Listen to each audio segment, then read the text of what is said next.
Esperando o secretário de Segurança do Estado, o Alame Machado, entrar para a gente começar a fazer a nossa entrevista de hoje pela live, todos os dias, 8, 8h30, 9 da noite, mais ou menos por aí. A gente está aqui fazendo as nossas entrevistas. Todos os dias a gente está aqui fazendo as nossas entrevistas. Nesse horário, hoje vai ser com o secretário de Segurança Pública do Estado do Pará, o Alame Machado. O Alame foi superintendente da Polícia Federal no Estado, aqui no Pará. Daqui a pouco deve estar com a gente aí, para que a gente possa começar a fazer essa nossa entrevista. Olha aí, o Alame já apareceu, o Abilinho também, a Vivi também tá aqui. Vamos mandar o nosso entrevistado de hoje, o doutor Alame. Pronto, tudo certo. Tá bem, Marcelo? Tudo bom? Tudo bem. Você sabe que eu comemoro toda vez que dá certo, Alame, porque eu sou novato nisso. A gente está aprendendo, todo mundo, né? Todo mundo teve que aprender de qualquer essa jeito. Arte aí da internet. E eu sempre brinco muito com as pessoas que eu vou conversar, que eu fiz 18 anos do Bacana agora, em março, mas eu comecei com 13 anos em jornal e 16 em televisão. Então são mais de 35, né? 37. Mas aí tem um monte de coisa, né? Tem o câmera, tem o iluminador, tem o maquiador, tem o produtor. Aqui não tem nada, bicho. Aqui é você com você mesmo. Verdade. Se der certo, foi você. Se der errado, foi você também. Pô, não é? E a probabilidade de dar errado é maior. É maior. Então, rapaz, para sobrar pra gente é maior ainda, viu? Tudo bem contigo? Tudo em ordem? Tudo bem, Marcelo. É um prazer estar podendo falar com você. A gente sempre tem que estar hoje em todos os meios possíveis, tendo em vista que a necessidade hoje nos impõe isso, né? A gente tem que dialogar de várias formas para que a gente possa realmente transmitir o que a gente tem a passar para todo mundo.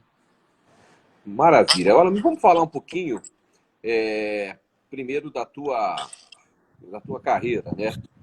Você era da Polícia Federal? Exato. Muita gente não sabe, eu sou paraense, na verdade, algumas pessoas não acham que eu não sou. Sou paraense, sou marajoara, inclusive, sou de Portel, nascido em Portel. Portel? Sou, nascido e criado em Portel. Olha Portel, só. Breves, Soura, eu morei nessas 3 cidades do Marajó. Beleza, então morou bem, lugar tranquilo, bacana. Verdade. E graças a Deus tenho orgulho disso. Passei a Polícia Federal ainda quando eu fazia faculdade, aqui na UFPA do Pará. E fui para Brasília fazer academia. E da academia eu fui lotado em Santarém, né, pela Polícia Federal. Minha primeira lotação foi Santarém, no Pará. Escolhi o Pará, poderia escolher outros estados, mas preferi ficar no Pará. E depois vim para Belém em 2005 e desde então eu estava na Polícia Federal. Sou policial federal ainda. Estou cedido apenas. De 2005 até 2018 na Polícia Federal do Pará, aqui em Belém. E desde janeiro de 2019 a gente está a serviço do Estado, podendo ajudar um pouco.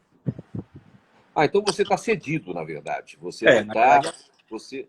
Eu achei que o policial federal, quando fosse ocupar um cargo como o teu, de secretário, por exemplo, de Estado, ele teria que sair da Polícia Federal. Não é necessário? Não. Essa regra ela vale o Ministério Público e o Judiciário são assim. Eles têm que abrir mão da carreira para poder assumir. No caso da Polícia Federal, nós somos cedidos ao Estado no momento em que nós somos nomeados e no momento em que sai da função, no dia seguinte se apresenta novamente à Polícia Federal para continuar o trabalho. Você está falando de quanto tempo de Polícia Federal já? Eu, 2001, entrei em 2001, 19 anos, né? Fazendo 19 anos de Polícia Federal já. 19 anos. Agora, você era superintendente aqui no estado do Pará. Exato. Como é que você chega... Me fala um pouco sobre essa hierarquia para se chegar a superintendente. O superintendente, na verdade, a Polícia Federal só existem 27 superintendentes. É um em cada estado da federação, né, obviamente.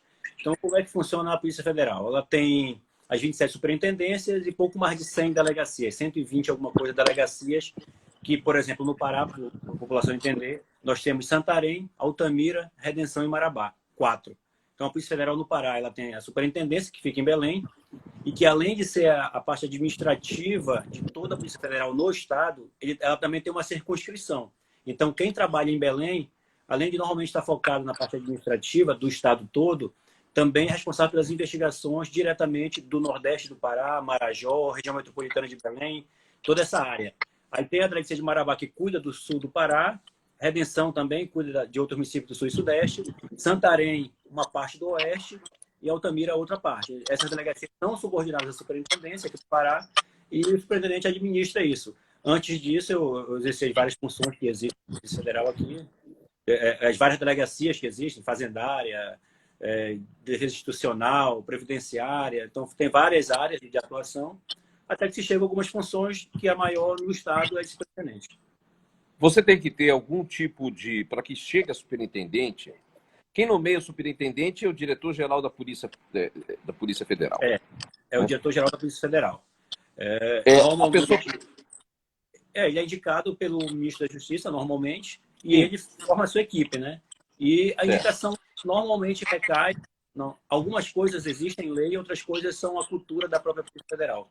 Normalmente é um delegado classe especial, que é a última classe, senta como terceira classe, segunda, primeira, até chegar a especial. Normalmente que já passou por algumas outras funções operacionais e administrativas para poder ter a experiência. Tá? Algumas desses critérios são legais, previstos em lei, outros são pela cultura do órgão. Né? Entendi. Agora, outra coisa que eu quero saber. Para ser superintendente da Polícia Federal, é necessário algum tipo de curso? Em princípio, o que eu falei, legalmente não há essa necessidade. É uma indicação, em princípio, de livre nomeação do diretor-geral, porém, ela sempre recai em alguém que já passou por uma chefia de delegacia, já esteve numa parte administrativa também, tem uma certa experiência. E normalmente recai sobre aqueles que já exerceram o segundo escalão dentro da superintendência, porque existe o superintendente no Estado e existem 3 auxiliares diretos dele, que é o delegado regional de combate ao crime organizado, que cuida das investigações todas, organiza as delegacias de investigação, o delegado regional executivo, que cuida da polícia administrativa, passaporte, porte de arma, segurança privada, e que é o substituto natural do superintendente, e também o corregedor, que está nesse mesmo patamar. Então, esses 3, normalmente, via de regra, não é uma obrigação, mas normalmente saem desses 3 os futuros superintendentes. E o Alame, o que você pode recordar para a gente das ações da Polícia Federal no Estado do Pará na época que você foi superintendente?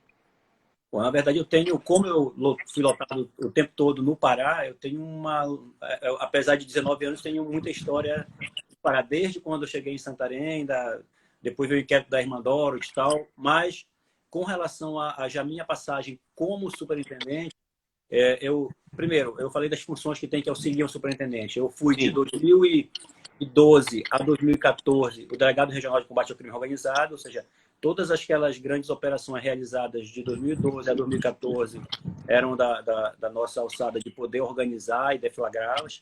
De 2014 a 2016, eu fui o delegado regional executivo, que é o substituto natural do superintendente, à época era o doutor Gaspareto, superintendente.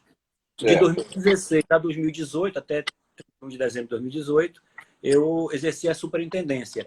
Então, na verdade, na gestão mais propriamente dita, eu estava já há um bom tempo, né? 5, 6 anos. Né? E nesse período, a gente pôde fazer realmente vários trabalhos. Tráfico de drogas, até a maior apreensão de droga da história do Pará, ela era uma apreensão na nossa gestão. E que agora nós viemos abater esse recorde já aqui no Estado, junto com a Polícia Militar, a Polícia Civil. O recorde de drogas agora é da Polícia Estadual. As grandes operações realizadas nesses 5 anos, e aí para não cometer injustiça, não citarei nenhuma específica, mas todas elas, de 2012 até 2018, nós tivemos a oportunidade de poder participar, sendo que antes de 2012 nós também participávamos, mas, claro, na sua delegacia específica, na sua missão específica. Mas já como gestão, todas as grandes operações de 2012 para cá, nós podemos participar de certa forma. O caso Dorothy ficou bastante emblemático, né? Até porque ele ganhou uma repercussão não só nacional, mas ele ganhou uma repercussão internacional também. Foi um caso muito difícil de ser resolvido? É difícil.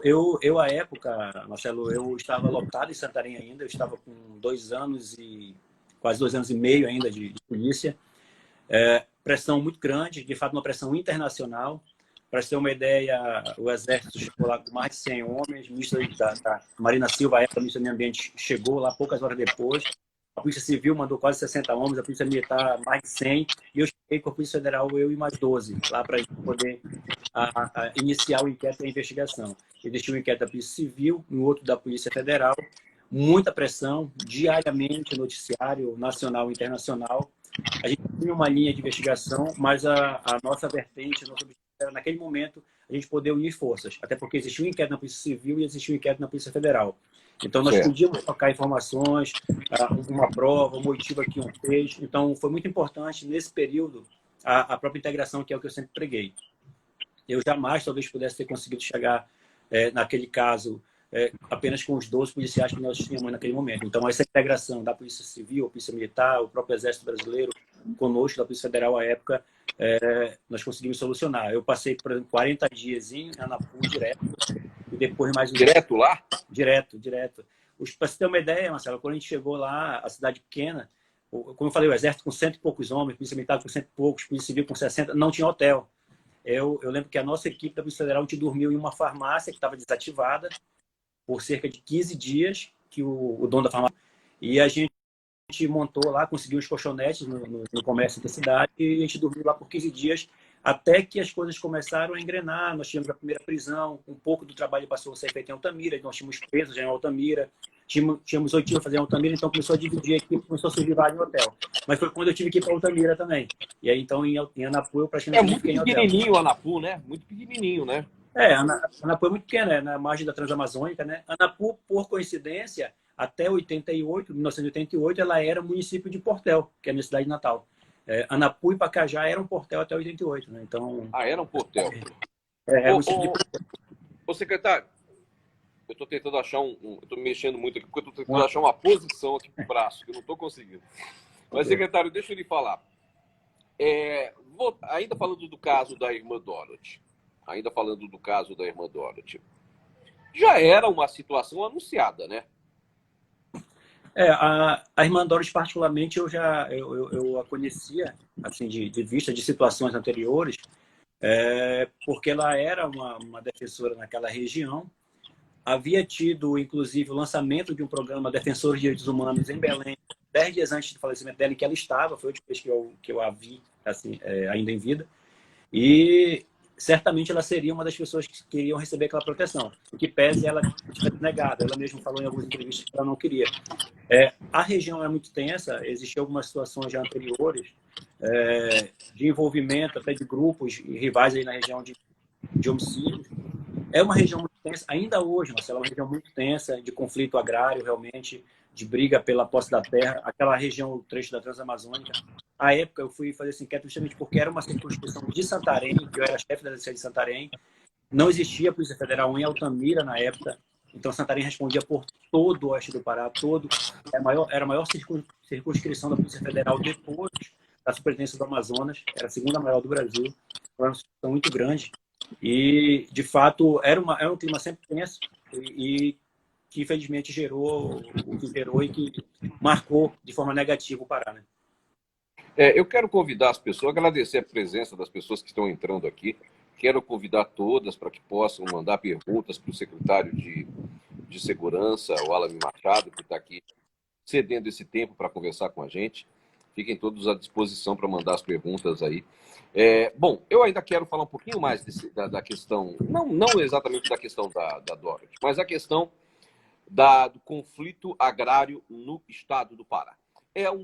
O conflito agrário no estado do Pará, isso me lembra uma música de Caetano Veloso, acho que da década de 80, né?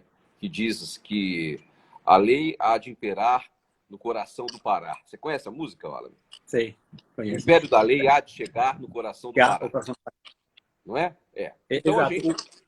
O Pará, infelizmente, ele sempre foi marcado por isso, né, Marcelo? Desde João Canuto, lá da década de 80, 90, a questão de Eldorado, dos Carajás. Então, o Pará, infelizmente, sempre teve essa marca negativa. E algumas coisas, na verdade, colaboram para isso.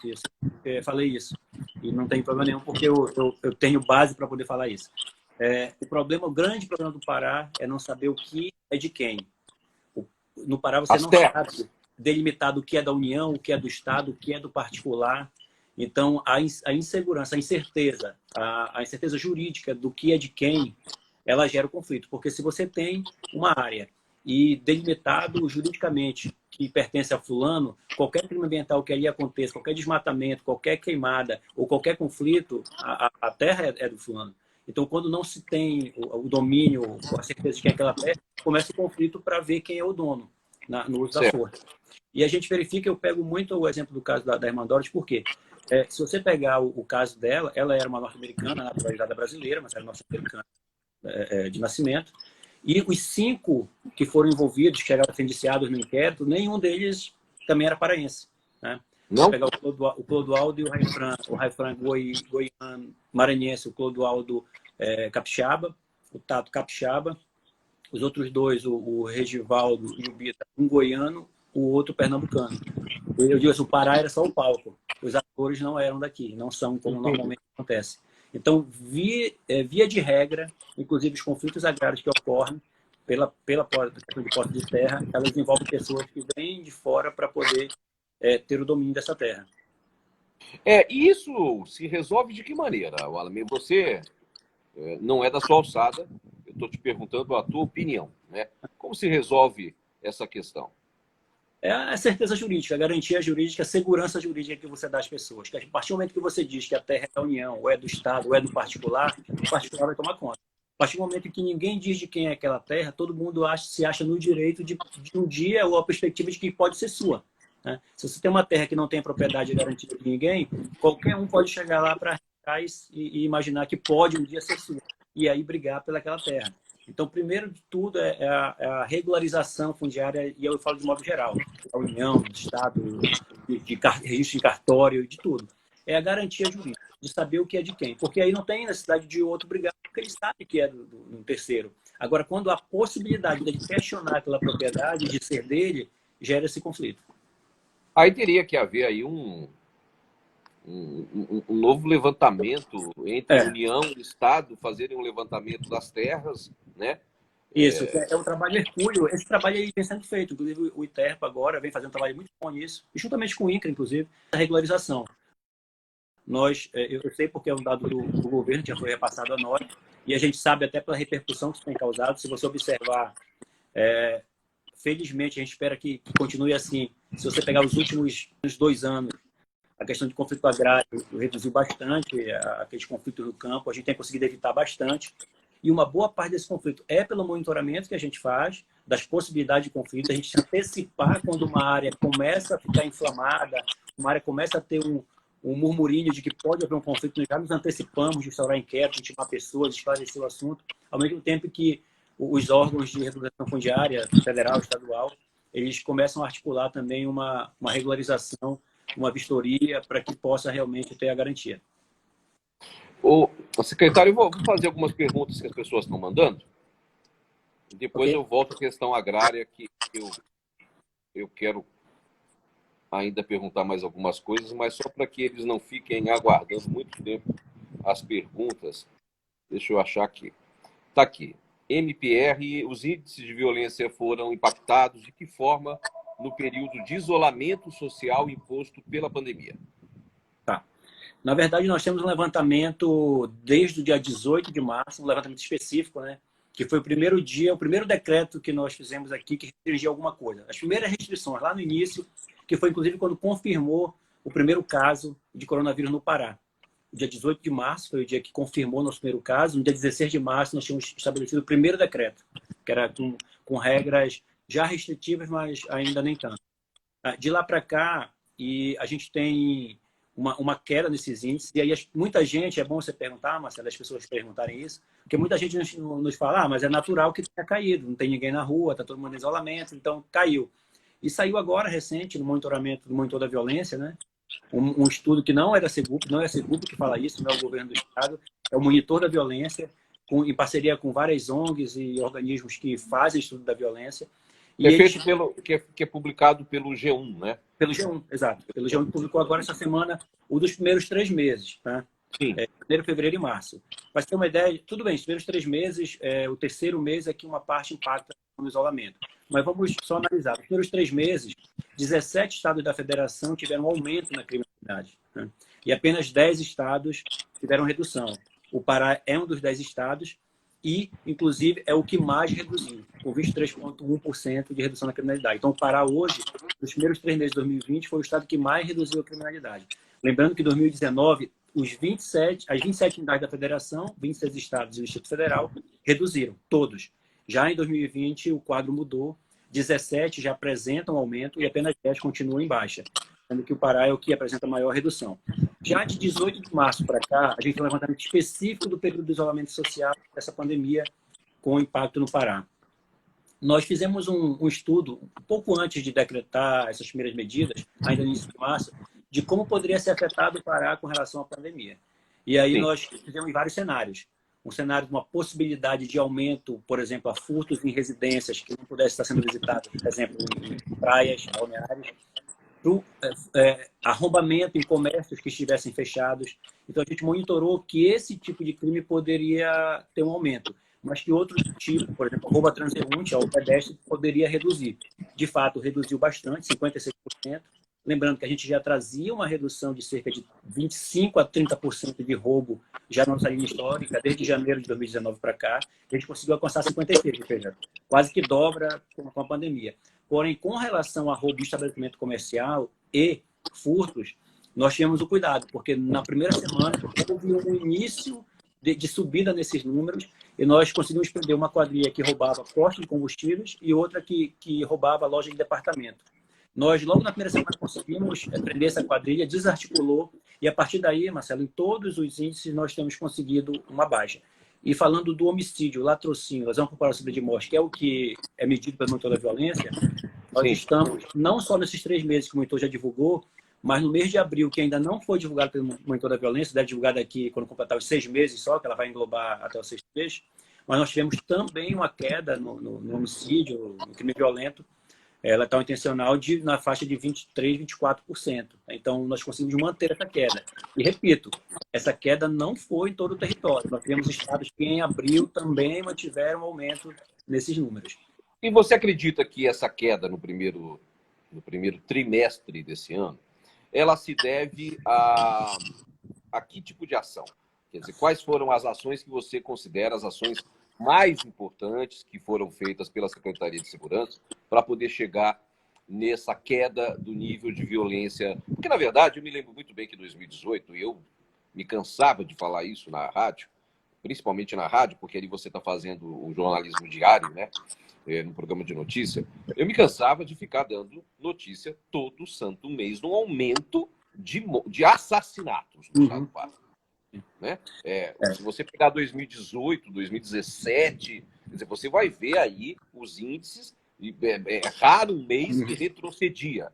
Sim. Sempre ia para frente. E isso a gente já começou a notar em 2019, uma queda no número de assassinatos, de homicídios no estado do Pará. E aí a gente chega agora, como você contou, com o primeiro trimestre, com uma queda ainda maior. Quais foram essas ações principais da Secretaria para que se chegasse nisso? Tá, Marcelo, na verdade, o fruto que vem se colhendo, ele foi plantado lá atrás. Nós, se você parar para pensar no dia 2 de janeiro, na verdade, nosso primeiro dia útil de trabalho, o dia 1º foi a posse do governador, no dia 2 de janeiro, nós iniciamos um trabalho muito forte com a Polícia Militar, que é a polícia mais forte. Nós colocamos viaturas nas ruas em pontos estratégicos, principais corredores da região metropolitana, começando pela região metropolitana até então, para que a gente pudesse dar uma presença policial, que a população sentisse a presença da polícia, a ostensividade, mas também muitas abordagens mesmo, para que a gente pudesse demonstrar a presença policial, que era o que faltava também em Belém. A Polícia Civil, de outro lado, passou a fazer uma investigação mais séria de alguns casos que estavam pendentes. Já 3 meses depois, em março de 2019, nós fizemos uma primeira grande ação contra grupos de extermínio que atuavam na região metropolitana de Belém. Esse era um grande gargalo. E você falou bem, 2015, 16, 17, 18 foram 4 anos. Eu não estou falando, independente da questão do risco litoral, foram anos, numericamente, você pega os números e que são Sim, números numericamente, os números mostram isso. Nós chegamos a bater 4 mil mortes. 4 mil mortes no ano. No ano, exato. Para você ter uma ideia, a gente começou a nos comparar no ano passado com 2018, que foi o último ano antes de nós assumirmos. Eu tenho aqui até um dado, só para você ter uma ideia. Eu estou pegando aqui até o dia de ontem, 1º de janeiro a 27 de maio, eu para os 3 anos, 18, 19 e 20, você tem uma ideia. De 1º a 27 de maio, até em 2018, de 1º de janeiro a 27 de maio, ou seja, quase 5 meses. Nós tínhamos tido no Pará já 1.763 mortes por homicídio, latrocínio ou figura de morte. Ou seja, era um ano que a gente ia bater 4 mil lá na frente, né? Mas com quase 5 meses em 2018, eram 1.763 mortes. Em 2019, nós chegamos a 1.284, ou seja, um número muito alto ainda, a gente reconhecia isso, reconheceu. Mas que eram 500 mortes a menos. Quase 500. Exato. Quase 500.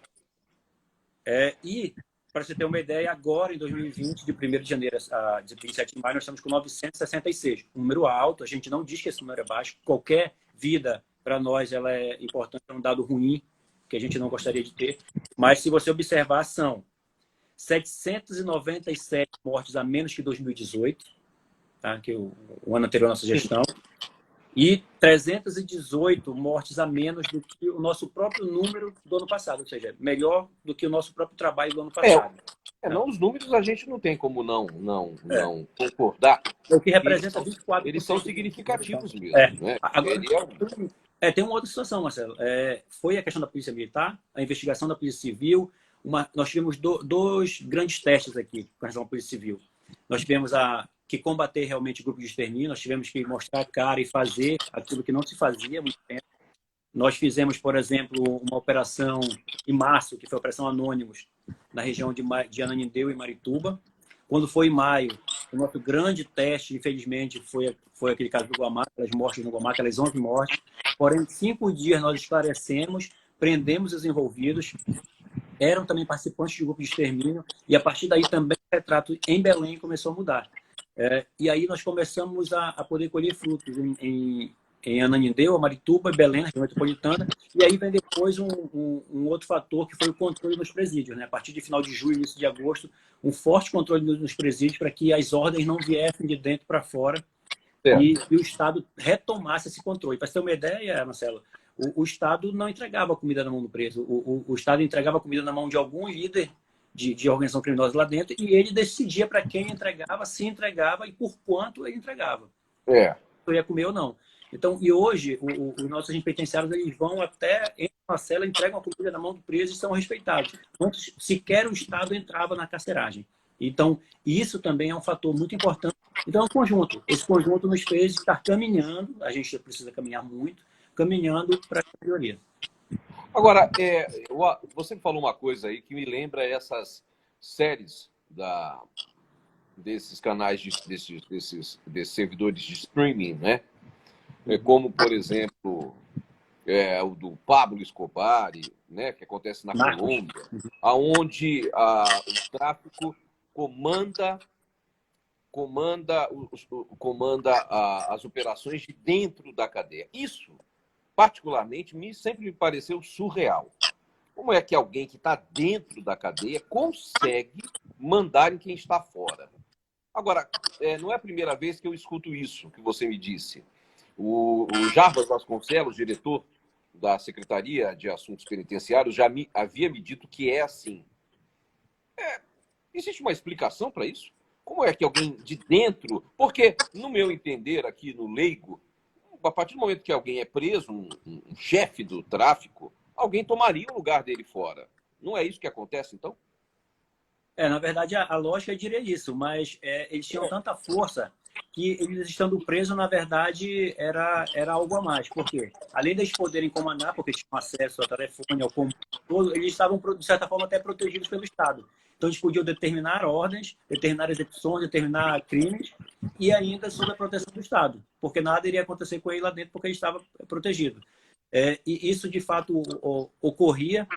Nós conseguimos controlar, exemplo, a questão do bloqueador de telefone. Muita gente nos questionava, mas o bloqueador, e o bloqueador? Quando a gente assumiu, tinha um bloqueador que, na verdade, não bloqueava. A gente fez um teste, nós levamos a Anatel, e a Anatel disse, não bloqueia. E aí nós pensamos assim, mas se a gente gasta tanto dinheiro com bloqueador, é porque a gente admite que o celular entra. Qual é o correto? É que o celular não entre. A gente só tem o bloqueador porque ele entra. Se ele não entrar, não precisa de bloqueador.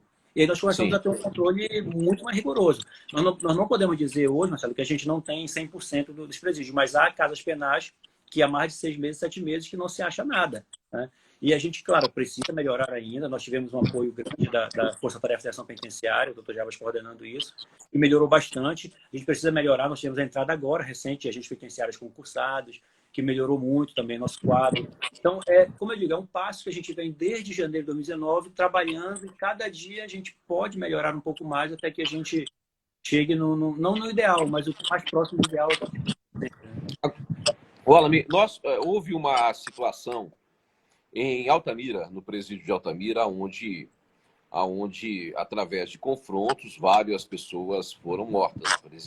Pessoas que estavam presas foram mortas. Já foi detectado exatamente o que é que aconteceu ali? E nós, como eu falei, nós sempre tivemos a responsabilidade de, se aconteceu uma crise, nós vamos responder o mais rápido possível e fazer o que tem que ser feito.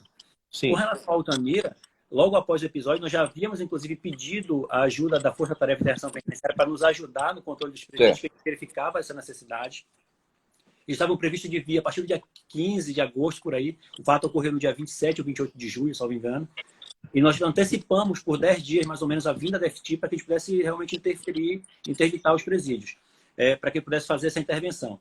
Com relação à investigação, poucos dias depois, algumas semanas depois, nós fizemos uma operação que nós identificamos pelo menos 2 agentes penitenciários que estariam envolvidos numa facilitação. Claro, a gente não pode afirmar que eles sabiam da repercussão, o tamanho da repercussão que aquilo ia dar e o tamanho do estrago. Mas havia, de certa forma, uma facilitação para que um grupo conseguisse adentrar em uma outra ala. A gente identificou isso foi investigado pela Polícia Civil, foram, inclusive, presos, e a gente esclareceu. Porém, esse fato, infelizmente, é importante a gente aprender e fazer sempre, sem precisar de ensinamentos, mas algumas coisas que aconteceram nos serviram de base para isso. Foi o caso do Guamá, aqui em maio, em Belém, já tivemos uma operação contra a termina em março, mas fizemos outra em maio, e com relação aos presídios, a partir daí, a gente conseguiu um apoio do governo federal e nós conseguimos realmente mudar muito radicalmente o cenário do sistema penitenciário do Pará. Agora, Wallace,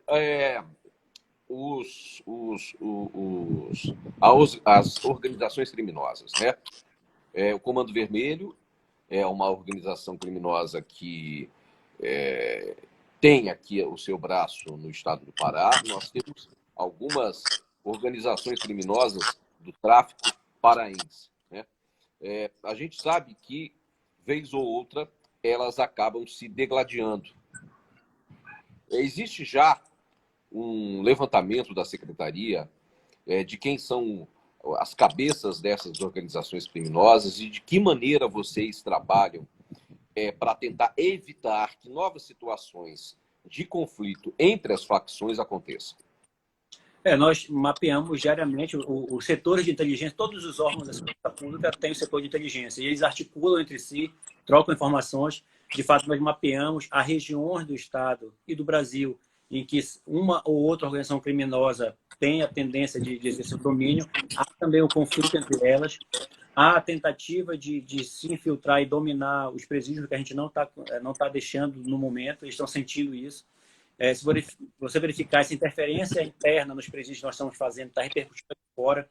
Nós verificamos em alguns setores, algumas cidades, alguns bairros, uma organização acéfala. Eles meio que perderam o link com a parte interna do presídio e meio sem saber o que fazer em alguns momentos. Mas, claro, a gente jamais menospreza a organização criminosa. A gente tem que estudar sempre, identificar as lideranças. E nós fizemos, por exemplo, no ano passado, mais de 50 transferências de lideranças para presídios federais. Essa era uma outra medida, Marcelo, que há 3 anos não se fazia, há 2 anos e pouco não se fazia. E nós tivemos a coragem, até porque se dizia que só podia ser 20, só era 20, porque só tinha 20 vagas para o Pará. A gente conversou com o Ministério da Justiça na época, a gente conseguiu mandar mais de 50. das principais lideranças identificadas, nós tiramos do estado do Pará e mandamos para os presídios federais. Isso também foi algo que nos ajudou. Olha, secretário, muita gente perguntando a respeito de concurso público. Estou perguntando a respeito de concurso público da PM, a respeito do concurso público da Polícia Civil e também, acho que é o Douglas, eu não consigo identificar aqui, mas quando irão chamar os aprovados do CPC para o CF? Tá, curso de formação. Que dá para você resumir os três aí numa pergunta. Na verdade, vamos tentar. Essa pandemia, ela atrapalhou todo mundo em todos os sentidos, mas ela nos prejudicou um pouco. Com relação ao CPC Renato Chaves, vamos lá. O curso de formação do CPC Renato Chaves já foi aprovado, assim como o curso do Detran. Inclusive, o do Detran chegou a iniciar 2 ou 3 dias de aula. Foi quando suspendeu as aulas coletivas, presenciais. Então, tanto o curso do Detran quanto o curso de formação do CPC Renato Chaves, daqueles que estão dentro do número de vagas, ele está autorizado pelo CONSUP, que é o Conselho Superior de Polícia, que é o de ensino nosso, né, para ter aula no IESP, formação no IESP, que tão logo a pandemia acabe, nós podemos começar. Nós adiantamos algumas disciplinas, no caso do Detran, que poderiam ser feitas EAD, à distância, mas a grande maioria não. Exemplo, o caso do CPC Chaves é muita coisa prática, né? Perícia, médico legista, então é complicado. Mas assim que retorne, a gente vai iniciar. Com relação à Polícia Civil e à PM, o concurso vinha iniciando desde de janeiro, tinha sido autorizado, vinha caminhando para a escolha da empresa, o processo de escolha da empresa. Porém, toda a licitação pressupõe uma parte presencial, principalmente nesse tipo de modalidade de licitação de escolha de empresa. E nós estávamos proibidos de fazer qualquer aglomeração, tendo em vista que essas licitações elas aglomeram mais de 10 pessoas. Se as pessoas perceberem, nós colocamos no último decreto a possibilidade de processos licitatórios poderem ser realizados, justamente para a gente poder dar vazão a isso. E logo depois, na mesma semana que a gente permitiu isso, a CEPLAD já anunciou que publicou agora o chamamento para fazer a escolha da empresa que fará o certame. A gente espera, talvez o da PM caminhe um pouco mais que o da Polícia Civil, a gente está vendo, mas entre julho e setembro deve ser o período em que se publicam os editais, possivelmente, que vai a empresa publicar os editais, para que a gente possa o mais rápido possível. A ideia era que a gente tivesse feito isso até o final do ano, inclusive já a formação iniciada. Mas a gente teve esse problema da pandemia e a gente agora está adiantando o edital. Então, só para as pessoas que nos perguntam bastante também na rede, Marcelo, não é só você, não, a gente é muito questionado. Com relação à PM e à Civil, agora que o processo começou a andar novamente, a partir desta semana, para publicar o edital já no segundo semestre, no início do segundo semestre, e CPC Renato Chaves e Detran, os cursos de formação estão aprovados já pelo CONSUP, então logo a gente possa ter aula presencial, eles irão ser retomados. Também tem perguntas a respeito do armamento. Aparece. Bom, primeiro, antes do armamento, só uma outra pergunta. Nós já está definido quantas vagas terá de concurso para a PM e para a Polícia Civil? Serão pouco mais de 2.000 vagas para a PM e 1.000 e alguma coisa para a Polícia Civil, somando, só me engano, dá 3.500 e alguma coisa vagas os dois, para agora. Lembrando que foi autorizado pelo governador cerca de 7.000 vagas. Tá?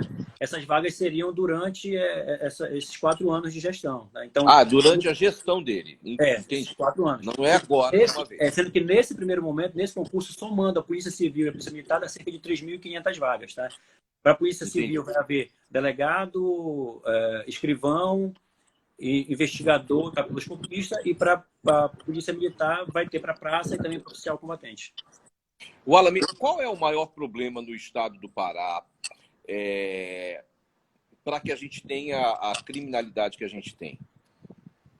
O Pará ele tem uma diferença, uma peculiaridade muito grande, né? Além de ser a atual fronteira assim, nacional, se você pegar Nordeste, Sul e Sudeste, todo mundo que vem para o Norte, o único lugar que tem já uma malha viária para poder distribuir pessoas é aqui. Para chegar no Amapá já é mais difícil, para chegar no Amazonas é mais difícil. Tanto que o crime ambiental ele chegou muito primeiro no Pará e quase não chegou ainda no Amazonas ou no Amapá. E é parecido à criminalidade geral. O Pará, ele é não uma rota, mas uma porta até de saída, por exemplo, do tráfico de drogas. A gente tem o porto... Você falhou? A gente tem o porto mais próximo da Europa. Então, a droga que vem, por exemplo, por Tabatinga, da Colômbia... Primeiro, Marcelo, o Brasil está cercado pelos 3 principais produtores de cocaína do mundo. Colômbia, Bolívia e Peru. Né? E são nossos vizinhos. Essa droga ela tem que escoar. ela vem pelo Rio Amazonas, que qual é o porto mais próximo da Europa que nós temos e até também da norte-americano, no Brasil. É o porto de Barcarena ou de Belém, os portos de Belém. Então, é também um ponto de passagem, daí que nós prendemos só esse ano 5 toneladas de cocaína e mais de 1 tonelada de maconha. Então, o tráfico de drogas ele influencia muito a criminalidade, bastante. A grande maioria da criminalidade é gerada pelo tráfico de drogas, seja pelas mortes, pelos crimes que eles tiram a vida um do outro, seja pelo número de roubos, porque a pessoa muitas vezes rouba para poder comprar droga, né? Nós temos, a partir da chegada do Pará, nós temos a possibilidade das pessoas irem para qualquer lugar do Brasil, porque aqui nós já temos estradas para todo o Brasil, diferente do Amapá e do Amazonas, por exemplo. O Pará é um estado com mais de 8 milhões de habitantes e que estão espalhados, para você ter uma ideia, a região metropolitana tem 25% da população do Pará, 75% está espalhada, diferente do Amazonas, onde mais da metade da população está em Manaus, na região metropolitana de Manaus. E conflitos de toda ordem. Tem conflito agrário, tem a questão do tráfico de drogas, tem roubo a banco também, que a realidade do nosso estado facilita. Nós temos muito ponto cego ainda, inclusive de cobertura de celular e de rádio, para que a gente possa realmente reprimir com mais qualidade. As pessoas, por exemplo, conseguem roubar um banco, estourar uma agência bancária e 40 minutos depois está na mata sem comunicação alguma ou sair do estado e também já está em outra circunscrição. Então, a geografia do Pará e a localização, ela facilita, além da distribuição da sua população e a questão dos portos. Então, são vários fatores que influenciam a criminalidade no Pará. Você falou a respeito do roubo dos bancos, né? A gente vê que esta se tornou uma prática de alguns anos para cá no estado do Pará.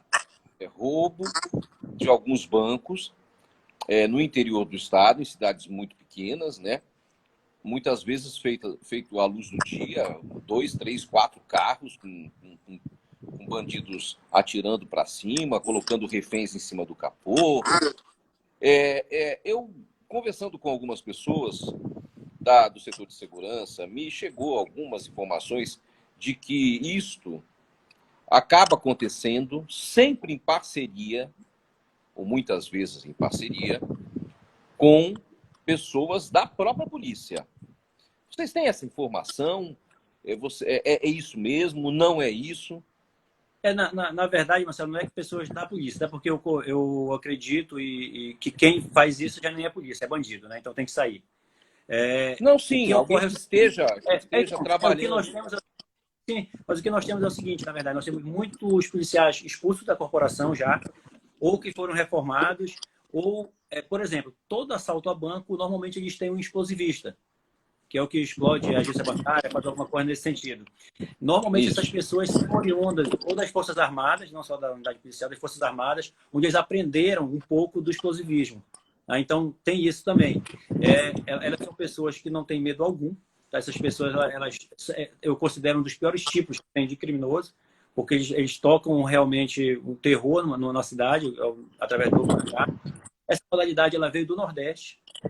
Hoje, ela tem muito na região... o novo cangaço, É o novo cangaço, né? Maranhão, Tocantins e Pará. Normalmente, a quadrilha que pratica crime nesses 3 estados, ela não é do Pará, ela é mesclada por pessoas que são desses locais. Então, a quadrilha que normalmente pratica no Tocantins, no Maranhão, elas normalmente também praticam no Pará. Uma outra coisa, a pessoa não assalta o banco do estado do Pará, ela não assalta a Caixa Econômica, ela assalta banco. Então, o trabalho integrado das polícias também, dos estados e da Polícia Federal também é importante, porque a Polícia Federal trata do roubo aos Correios e Caixa Econômica Federal, por exemplo. Já os outros bancos privados e o próprio Banco do Brasil já é da Polícia Civil. Então, a quadrilha não assalta o banco A, B ou C, ela assalta banco. Então, a ideia também é que a gente possa integrar os estados parceiros. Nós temos uma ligação, nós tivemos realmente no ano passado, logo no início da nossa gestão, algumas situações muito graves de assalto a banco nesse estilo. Nós conseguimos prender quase todas as quadrilhas que se envolveram nesse assalto no ano passado. Neste ano, nós temos uma redução bastante significativa em relação ao ano passado já. Tendo isso, nós conseguimos debelar algumas quadrilhas. Uma outra modalidade que chegou aqui, além do roubo, do novo cangaço, do roubo a banco, era a questão do carro forte. Nós tínhamos várias situações em que carro forte eram interceptados. E nós conseguimos também debelar. É uma outra modalidade de crime que começou a chegar para cá já há um tempo. E a gente tem que estar sempre se estudando e se reinventando para estar sempre não correndo atrás, a gente tem que estar sempre à frente da criminalidade para que quando ela chegue a gente já esteja esperando. Certo. Aqui tem uma pergunta aqui. Há um planejamento para investimentos em grupamentos fluviais? Nosso estado precisa muito, tanto de gente quanto de embarcações. Existe algum... É uma verdade, Marcelo. Eu, como marajoara, sei disso. A região do Marajó, como um todo, a região oeste do Pará, o Nordeste, a gente detectou uma deficiência muito grave na questão das embarcações. Não há como no Pará você fazer policiamento se não tiver uma frota muito grande de embarcações. Inclusive, anteontem, publicou já uma das aquisições nossas. Nós compramos motores para várias lanchas que estavam paradas porque faltavam motores, o carro estava bom. Nós compramos também várias lanchas completas agora. E a gente, através até de fundo da Segurança Pública, até de emendas parlamentares, nós conseguimos finalizar anteontem essa licitação. Nós temos uma outra licitação muito grande para fazer ainda nesse semestre. A pandemia atrasou um pouco, mas a gente vai lançar. E a gente tem hoje cerca de 60 lanchas espalhadas no estado da Segurança Pública. A gente pretende, pelo menos, dobrar esse número agora até o final do ano para que a gente possa atender. É um déficit grande que a gente tem, em especial nessas regiões de rios. E outra questão que impacta nos rios e que é um trabalho também que a gente pretende entregar esse ano, que são as bases flutuantes, né? Lá no Estreito de Breves e também a base Candiru lá em Óbidos. A base Candiru ela é interceptar praticamente todas as embarcações que vêm do Amazonas e que são as embarcações que trazem drogas para o estado, né? Todas. E uma base fluvial é uma base flutuante. Ela vai ser atuada em parceria. Por exemplo, são duas situações distintas. A base Candiru em Óbidos, ela tem a atuação das polícias do Estado, da Secretaria de Fazenda do Estado, da Receita Federal e da Polícia Federal. Isso já existiu há muito tempo atrás, inclusive na época que eu estava em Santarém. Ela não existe mais hoje, essa base. Era uma base que fica no meio do rio, na parte mais estreita do Rio Amazonas, que é justamente próximo a Óbidos, a garganta do Amazonas, a parte mais profunda, mas mais estreita, e que possibilita que a gente pare quase que 100% das embarcações. Então, o nosso leque de abordagem e de colher frutos de apreensão é muito grande. A outra base seria na região do Estreito de Breves, perto da vila de Antônio Lemos. E aí é um outro problema. Breves para quem vem de Macapá, de Manaus, de Santarém, para vir para Belém, passa ali, é obrigatório. E os assaltos que tem, os que a gente chama de rato d'água, ou alguns chamam de pirata, eles acontecem normalmente no Estreito de Breves. Tá? É um gargalo grande da segurança pública e que a gente identificou e que deve construir também uma base fluvial lá. É a base Antônio Lemos e a base Candiru em Óbidos. São as duas bases, um grande investimento na área fluvial da nossa gestão, juntamente, obviamente, com as embarcações que precisam da mobilidade, né? Realmente, quem perguntou conhece o assunto, até porque é uma necessidade, de fato, que a gente reconhece e já está providenciando. Outra coisa, secretário, a questão do abuso sexual infantil na Ilha do Marajó. Também é uma situação histórica. Uma situação histórica, inclusive, que usam a palavra cultural para poder se referir a isso. Eu não consigo, e perdão a minha opinião particular, mas eu não consigo entender como o abuso de uma criança pode ser cultural, né? Mas, enfim, isso é um problema no estado do Pará, também histórico. Você é da região, né? Inclusive, você deve conhecer muito bem isso. O que a Secretaria de Segurança está fazendo para enfrentar esse tipo de situação? Eu, talvez até mais que você, já escutei muito isso, Marcelo, que é cultural. Jamais um crime, uma normalidade dessa pode ser cultural. Não há cultura alguma que justifique isso, né? De fato, a gente tem um problema seríssimo no Marajó. Eu, como marajoara, sei disso. E que não é só um problema policial. Claro, existe um problema social por trás disso. Famílias que se utilizam de crianças para poder ganhar, troca óleo queimado por comida, e isso ocorre, infelizmente. A pobreza muito grande do Marajó que gera isso. Sim, né? E se valem da pobreza. Alguns para justificar e outros para se prevalecer da situação das crianças. Porém, isso é uma questão além social, não há como resolver somente com segurança, isso é um fato, mas sem eximir a segurança dessa parcela, eu acho que com essas aquisições que a gente está fazendo, de dar mais possibilidades, exemplo, nós temos uma uma atuação da Polícia Civil muito forte aí na região de Breves agora, a superintendência de lá, que faz muitas ações educativas, esclarecedoras, mesmo de orientação para a população. Eu acho que a questão das lanchas, que foi tocada ainda há pouco, da aquisição, nos dará mais mobilidade para que a gente possa não só investigar esses casos e realmente punir, prender, que foram... Ano passado nós tivemos várias prisões emblemáticas, inclusive de pai que havia engravidado a filha de 10 anos, que já havia engravidado a outra filha de 14 anos. Isso ocorre, infelizmente, e que a gente conseguiu prender. Nós conseguimos detectar uma queda nesse número de registros, porém ele não acabou, até porque ele era muito alto, isso ainda ocorre. E eu acho que com essa mobilidade que nós vamos ter das nossas lanchas e uma base fluvial ali no Estreito de Breves, que é um dos gargalos onde muito ocorre isso, que não vai nos dar. Porque uma coisa é a pessoa saber que ela está sozinha ali, outra coisa é saber que a polícia está próxima. Se ela fizer alguma coisa, a polícia pode ficar até lá. Porém, a gente acredita também em alguns programas, eu como Marajoara acompanho, né, em questão de governo, de incentivos. O governo do estado publicou alguns decretos de empresas que possam se instalar no Marajó com alguns incentivos de pagamento de ICMS, alguma coisa para que possa realmente ter um norte, uma realidade mais digna para o Marajó. O Marajó, o Pará e o Brasil têm um déficit, tem uma dívida enorme com essa região e realmente... Aí tivemos a pandemia no meio do caminho, né? Também. Essa pandemia, ela atrasou vários projetos, inclusive nossos, da segurança. A exemplo das aquisições, como eu falei, a base de Breves era para estar possivelmente iniciando já a obra dela agora. E a gente vai estar lançando a estação agora. Vocês vão mudar o armamento, vocês vão mudar o armamento da polícia agora, né? Está sendo feito o que aconteceu. Nós fizemos uma licitação internacional, a primeira licitação internacional da Polícia do Pará, na verdade. Houve uma empresa que chegou a ser vencedora, aí passou pela prova de conceito, pelo teste, mas não foi apta. A segunda foi chamada para fazer o teste. Devemos fazer geralmente a aquisição de uma das melhores armas do mundo, né? Uma arma que quem conhece sabe que é uma arma de ponta, reconhecida mundialmente, que a gente pode melhorar. Nós tivemos agora, semana passada, a entrega também de fuzis de precisão para os grupos especiais da Polícia Militar, que precisavam também.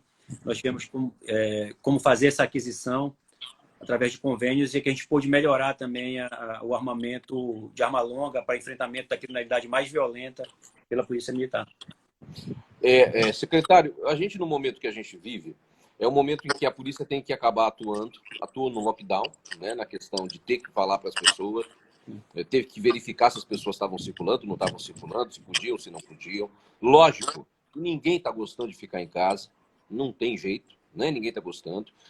E tem uma parcela que necessita mesmo trabalhar, porque tem que ganhar de manhã o almoço, né? O dinheiro do almoço. Eu fico imaginando a complexibilidade que é a polícia tratar de todas essas questões. Eu queria que você fizesse um apanhado dessas situações que envolvem a questão da pandemia, do lockdown, as dificuldades que a polícia está tendo em lidar com isso. Eu sempre falo que a polícia, quando a crise é na segurança, a segurança resolve. Quando a crise não é na segurança, ela também faz parte dela. Então, é uma crise de saúde, mas que a segurança pública está sendo fundamental. E aí eu quero fazer, Marcelo, aproveitar para fazer um agradecimento a todo o nosso efetivo. Os nossos policiais, os órgãos de segurança, de modo geral, estão sendo grandes heróis, juntamente com os profissionais da saúde. A gente não tem medido esforço para estar nas ruas orientando a população. E mais ainda, a gente não perdeu o viés de ter que combater a criminalidade e, aliado a isso, dar conta da orientação. Então, a polícia ela age desde a orientação, do uso de máscara, distribuição de máscara. Nós já distribuímos quase 300 mil máscaras para a população. E também combater a criminalidade. Então, a polícia ela faz tudo. Ela faz um trabalho preventivo, ela faz um trabalho ostensivo, faz um trabalho repressivo. E nós estamos, infelizmente, também tendo que não só orientar, mas muitas vezes ser mais rígidos com a população pelo período que nós vivemos. A gente está num período de exceção e que a gente precisa da colaboração de todo mundo, de cada um. E nós tivemos vários decretos com medidas restritivas e que a fiscalização desse cumprimento coube e ainda cabe aos órgãos de segurança. A gente, de forma alguma, sente prazer em multar alguém, em advertir alguém. O ideal é que todo mundo pudesse ficar em casa, tranquilo, só saísse quando fosse preciso, era o melhor dos mundos. A gente sabe que não é assim. Então, tem que ter a polícia para poder orientar a população. A gente, de fato, teve vários degraus subidos para que a gente chegasse no lockdown. e a gente vai descer vários degraus, um a um, para que a gente possa voltar à nossa normalidade. O que a população precisa entender é isso. É que o que terminou agora no último domingo foi o lockdown extremo, que mais nós chegamos a estabelecer, o máximo de extremo. E que a gente não voltou no dia seguinte ao fim do isolamento. O isolamento ele continua, o uso de máscara continua, a orientação de higienização continua, que as pessoas comecem a compreender. Eu vou lhe dar um dado, Marcelo, que a gente espanta, que a gente sente muito, porque se agravar, a gente vai ter que retornar a medidas mais restritivas. A gente estava com isolamento social em Belém, chegamos a ter quase 60% em Belém de isolamento social em um dia. Mas a média era 53%, 54% de isolamento. Para você ter uma ideia, ontem nós tivemos 43% em Belém e 42% no Pará. Ou seja, as pessoas acham que... que acabou, está tudo normal, que não precisa mais se cuidar, mas a gente falou, apesar de a gente ter atingido o pico e começou a descer, foi o começo da descida. E a gente tem muito medo de um repique, de uma segunda onda, as pessoas acharem que já passou e não passou. Os nossos irmãos do interior estão começando a sofrer aquilo que nós passamos há poucos dias aqui. Lembrando que isso pode retornar. Muitas pessoas, infelizmente, ainda irão ser contaminadas, outras ainda irão a óbito, infelizmente. Mas a crise não vai terminar agora. O que a gente está conseguindo fazer é o achatamento dela, é a queda do número de casos, e a gente precisa que a população entenda isso. A gente sabe que os empresários, de modo geral, eles com razão estão segurando um sacrifício muito grande há muito tempo, a gente reconhece isso. A gente quer começar a fazer abertura para eles aos poucos, do que é possível, mas a população também precisa compreender que à medida que vão dando essas aberturas, ela não é ainda um cheque em branco, ela não é uma virada de chave. A gente tem que ir aos poucos, ir melhorando e abrindo, igual como a gente veio estabelecendo a rigidez, a gente vai estabelecer a flexibilização, mas é degrau a degrau. Secretário, a questão das feiras. A gente continua vendo muita gente nas feiras, né? Isso sim é cultural, né? Ir à feira no Pará é cultural, né? Cultural. E aí, como é que vocês estão lidando com isso? Trabalhando em relação às pessoas? A gente viu o decreto, a gente estuda, Marcelo, outros decretos, a gente viu o decreto do DF que proibiu feira. Aí a gente falou, essa é uma realidade que não é nossa. Para o paraense, a feira é cultural, ela sim é cultural, e para muitos bairros, a feira é o supermercado. Em muitos bairros não existe supermercado grande. Então, a pessoa faz na feira o seu supermercado. E a grande maioria não tem como fazer um supermercado, uma feira grande. Ela vai todos os dias. Vai comprando todo. Pega um trocadinho e vai lá comprando. Então, a gente teve a sensibilidade, se as pessoas observarem, nós nunca fechamos feiras aqui no estado do Pará. Nunca. Sim. A gente sempre as manteve abertas, porém a gente sempre foi nosso gargalo. A dificuldade de controle, não há uma porta de entrada e uma de saída, são várias entradas, várias saídas. Não há como controlar distanciamento, que as pessoas andam de uma barraca para outra. Quem já comprou, quem não comprou, não se sabe. Então, a gente usa muito. A gente, inclusive, agora, depois do lockdown, todo o nosso efetivo que estava nas ruas fazendo bloqueio, eles foram para as feiras.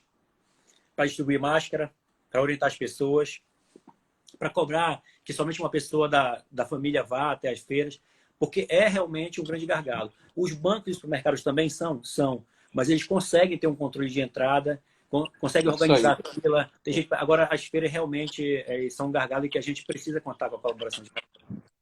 Olha, tem outras perguntas sobre o Renato Chaves, tem umas perguntas aqui sobre concurso de novo. Vão ter que assistir lá do começo, quem entrou agora, não tem jeito. Mas eu quero te agradecer, porque aqui no Instagram é 1 hora e já está acabando o nosso tempo. Te agradeço, viu, Alan, pelo tempo que você dispôs aí para poder conversar comigo aqui nesse dia de hoje. Muito obrigado aí. Marcelo, parabéns aí por esses bons índices aí desse primeiro trimestre. Obrigado. É um prazer. As pessoas que mandaram as perguntas, vou ver se a gente consegue recuperar depois de responder um a um. Mas é um prazer estar colaborando. Vamos ver Vamos guardar o vídeo vai ficar ali, o vídeo vai ficar guardado ali para as pessoas poderem assistir também depois. E aí fica mais fácil. Mas eu agradeço o teu tempo aí com a gente. Agradeço as pessoas que puderam entrar aqui. Quem quiser assistir essa entrevista com a Alan, o vídeo eu vou deixar agora postado. Ontem eu tive com o comandante da PM. Enfim, temos várias aí. Mas muito obrigado, secretário. Siga firme e forte. Marcelo, prazer sempre estar conversando com você e com todos aí. Abraço. Muito obrigado. Um grande abraço. Obrigado a vocês que estão nos assistindo também. Boa noite.